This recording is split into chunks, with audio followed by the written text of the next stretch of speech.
Hello everyone, welcome back in physics playlist. आज हम देखने वाले हैं hall effect. Hall effect is something मैं आपको पहले समझाता हूँ आराम से, ताकि आपके दिमाग में क्लियर हो। ये तो कोई थियोरेटिकल पार्ट तो आप कहीं भी पढ़ सकते हो, बुक्स में पढ़ सकते हो, लेकिन आपको कॉन्सेप्ट समझ में आ गया ना, तो ये बिल्कुल बेसिक है, चुटकियों में कर दोगे गाइज।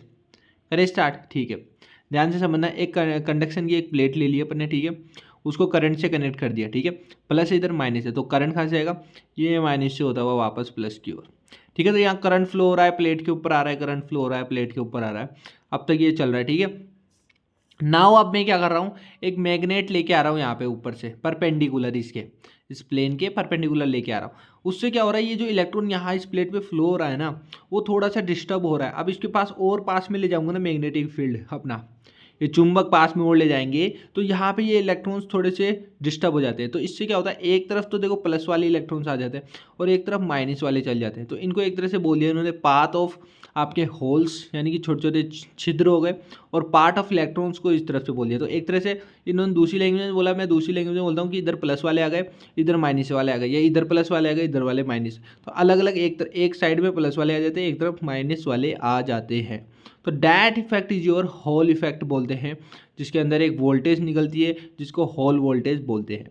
तो यही चीज़ बोलिए, जब एक मैग्नेटिक फील्ड आपका परपेंडिकुलर करंट कैरिंग कंडक्टर के ऊपर या सेमीकंडक्टर के ऊपर अप्लाई किया जाता है परपेंडिकुलर, तो एक वोल्टेज डेवलप होती है एक स्पेसिमेन पर in the direction to the perpendicular to the both current के एंड मैग्नेटिक फील्ड के।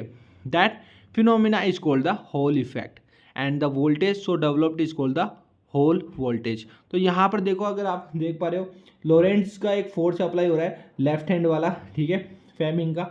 तो जिसके अंदर बताया कि ये आपको वोल्टेज का डायरेक्शन है which is perpendicular to the what magnetic field, this is a magnetic field, this is the voltage and here this is your force, magnetic force, ठीक है। तो लेफ्ट हैंड वाला रूल्स अपन ने अप्लाई करा है यहाँ पर इस तरह वाला, तो ये यहाँ पर देखने को मिल पा रहा है।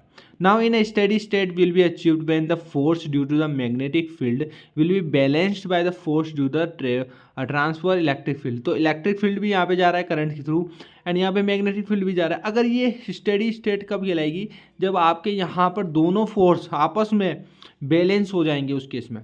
तो फॉर इलेक्ट्रॉन के केस में अपन को क्या करना पड़ेगा, यहाँ पर हाँ देख पा रहे हो आप, जैसे कि वोल्टेज का मल्टीप्लाई एंड आपका मैग्नेटिक फील्ड का मल्टीप्लाई क्यू से, तो आप क्या मिलोगे, ई टी निकल पाएगा। तो ई टी एक्चुअली है क्या है, इसका मल्टीप्लाई तो है। ई टी को दूसरी बात से मैं बोले तो वी बी कॉमन ले लिए तो एक्स मल्टीप्लाई बाई जेड। तो ये डायरेक्शन की बात हो रही है यहाँ पे, एक्स डायरेक्शन में एंड यहाँ पे जेड डायरेक्शन के अंदर। N E T V B minus अगर हटा दें तो that would be only in Y direction, ठीक है। सिमिलरली होल्स की बात करें तो ये जस्ट अपोजिट होगा। Why we are saying this opposite होगा, क्योंकि यहाँ पर ये प्लस होगा एट दी एंड, यहाँ पे माइनस था। Got it? और कोई डिफरेंस ये, क्योंकि यहाँ प्लस है ये माइनस है, वही बात आ गई, एक तरफ प्लस वाले आ जाएंगे, एक तरफ माइनस वाले आ जाएंगे। तो होल्स को प्लस ले दिया इन्होंने, इलेक्ट्रॉन को माइनस ले लिया।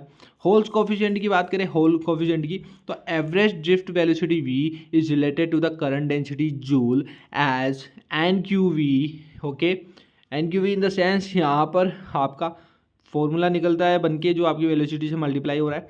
v की वैल्यू निकालते हैं, अगर ये 1 है तो 1/n/q, सिंस ई की वैल्यू वी भी निकली थी, डायरेक्शन को एक बार हटा दे तो वी भी आ गई, तो वी की वैल्यू यहाँ से पटक दो अपन 1/n/q एंड अगर जूल को अपन ने 1 लिया था तो वापस जे लगा दो, तो जे भी अपॉन NQ हो गया।